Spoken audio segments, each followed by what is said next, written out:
后来乡亲啊，继续来看这个森林的大悲乡一间人家厝，昨暝来火烧厝，因为这个火炭烧到厝边的电火条啊，引发着烧拍电，现场一直咧喷火星。消防队到位，唔敢来喷水，先请台电把这个电来断掉了后，才开始来拍火抢救。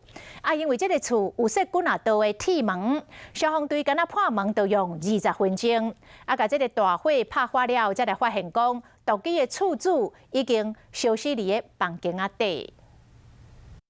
即马咧烧拍电，还袂使转水咧。人家厝火烧厝去烧到边仔电火条啊，一直出火青，消防队员到现场嘛唔敢乌白转水。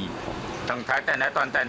电源切断了后，消防队开始抢救，差不多40分钟，火就控制掉了。不过厝内还伫出乌烟，为了要入去，搁用20分钟。强化用铁皮构造建筑，那破门的时候花了一点时间啊，发现有一名独居长者在现场已经明显死亡。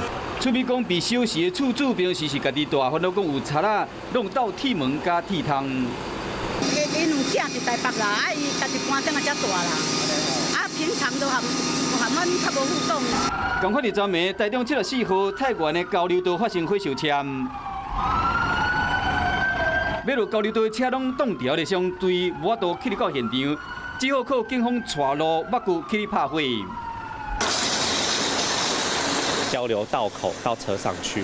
这样子才不会塞车，避免我们影响救灾的动线。车主甲消防队员讲，伊赛车赛到一半，闻到臭味大味，就赶紧落车，想要到车随导火。因为车已经10多年啊，最近无去保养，消防队初步认为讲，这是车伤老造成机械故障导火。